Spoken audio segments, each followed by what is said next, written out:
surviving? Are we all thriving? Sometimes to do that, before we start with this, look at that. Look at that, eh? I've got up a bit earlier again this morning. Out the house by 6. Persistence. We all need it. It helps us out. I'll tell you a story about persistence. I might tell you a couple about my persistence. It's one of my temperaments, you see. Hippocrates, old fella, lived a long time ago. He described 4 basic human temperaments. I can't remember them. Sanguine, Phlegmatic,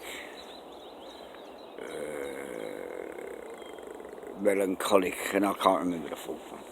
But anyway, he reckoned there were 4 basic temperaments: earth, fire, air, water. Now me, being one of them Aquarians, not that I believe in the stars and that stuff, but there's something to do with character traits, definitely, down the line. It gives me when I can be in tune, in balance, my dogged persistence, a way of keeping on at things to get things done. I left school early. I was 16 in the January. I was supposed to have left in the summer after doing all my exams, and I decided I wasn't going to do that because I wanted a bit of coin. I wanted to be working. So I went knocking doors where I lived in South London, knocking doors, and I didn't know or care what job I was going to get. I knocked on the sandwich shop door, Super Snacks. I knocked on the insurance company's door. I knocked on the car showroom's door, Wayne Autos, down there in Croydon. And eventually I knocked on the door of Multi-Parts Engineering. No matter how many times all them other people had set me back and said, nah, go away. This was in the days before we had to fill in a CV in a soppy form to be ignored by somebody that don't count.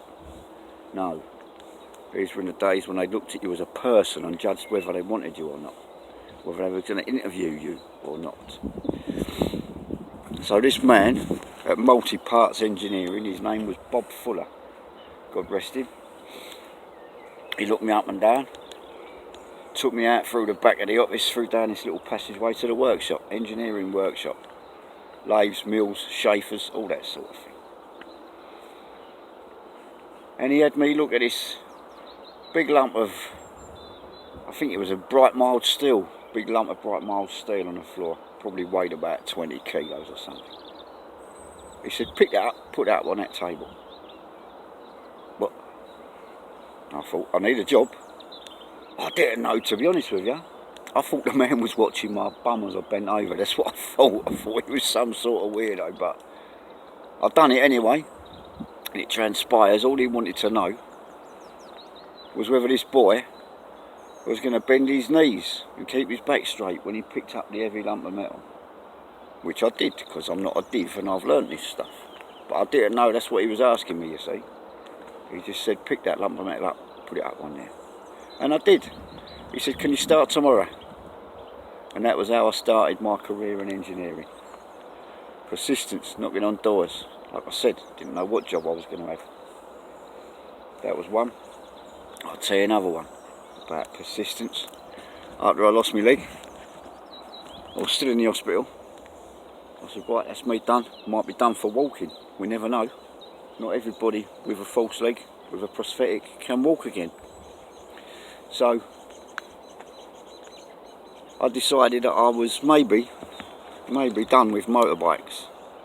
Maybe that card had been shown in my hand and that was me done with motorbikes. Gutted.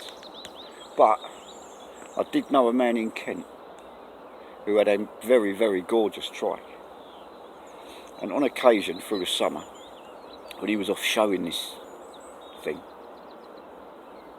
he would bring it to me on a Monday morning and I'd spend my Monday detailing it, cleaning it, polishing it, getting it all ready for his next weekend out. And it did take me a few hours. I earned well out of it. It wasn't for free. But that trike, or no trike, was in my mind. So I contacted Dave Wiseham, down in Dartford, in Green Hive. Well, Dave, how you doing? Ooh, hello, blah blah, chew the fat. Told him the news, what had happened to me, what happened to me, my situation. And I said, I want your trike. And he laughed. I won't say what he said, but it ended with off. So alright, I'll ring you tomorrow. I rang him the next day. And the next day. And the next day. And the next day. And eventually, his girlfriend Dawn was answering the phone instead of him. Saying, he ain't going to tell you the trike yet. Yeah, he will. Yeah, he will. Yeah, he will. He just don't know it yet. Yeah, ring you tomorrow. I didn't know if they was going to get the old authorities onto me, to be honest, because it was nuisance calling. It was. I was pestering him. It was me and my most persistent. And you know what? I wore him down. He gave me a price. I went and see my solicitor. I said I need an advance amount of money for this here trike what I'm buying.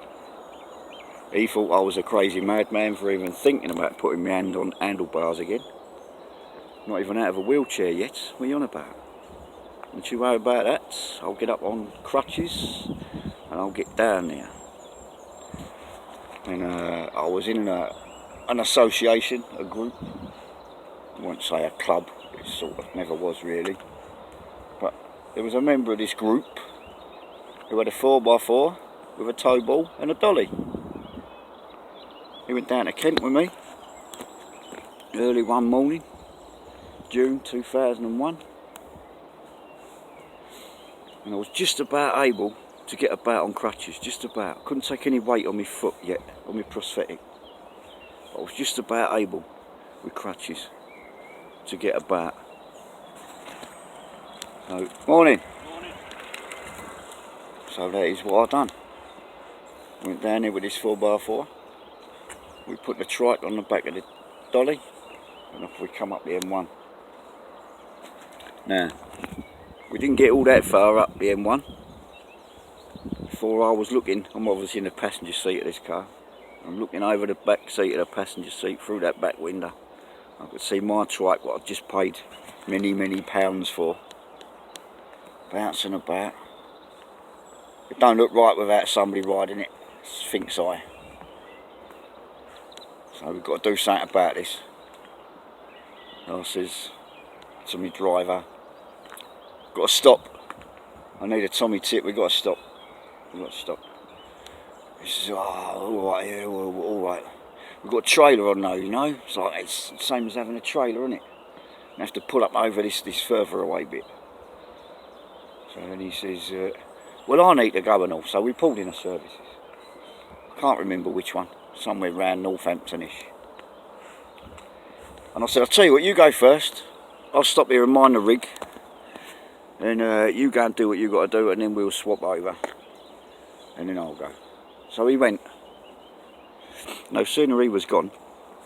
Bear in mind, this fella had a really bad spinal condition. He couldn't lift any weights at all. We'd had to have help down in Kent putting the thing on the dolly. My trike. So as soon as he'd gone, I've gone round the back of the 4x4 and dropped the front wheel off out of this dolly. That's it then, isn't it? I can't put it back on there. He certainly can't put it back on there. Absolutely nobody was coming over to help us. So I had to ride it, didn't I? That's what I've done. Persistence. Rode it from Northampton back to Sheffield. Good morning. Morning. How we doing? Alright, yourself? Alright mate, yeah. Make you famous look. Hello Staffy. I do love a Staffy. Got two of mine walking down here now. Oh yeah. Soft as anything, aren't they? They're gorgeous mate. You have a good day. So that was it. Stories of persistence.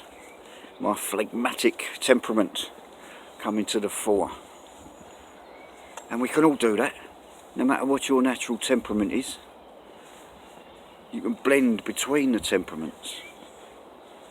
You can borrow off of the phlegmatic, off of the water carrying, off of the go-getter. Absolutely you can. And when you've made your mind up about something, never let nobody put you down. And it's not other people that stop you. You do know that, don't you? It's not other people that stop us doing stuff. It's us that stops us doing stuff. The times in life when I've failed, there's the times in life when I've convinced myself that I can't do something. When I haven't been in balance, in tune. So there we are. Persistence. Keep going. Never give up. Should be quite useful during this time of lockdown. If we go back into a second phase, a second spike or whatever, then so be it. Then so be it. Let's not get all downhearted. We can do this. Be persistent. Don't forget, tell somebody you love them today. I love yous. Ta-da.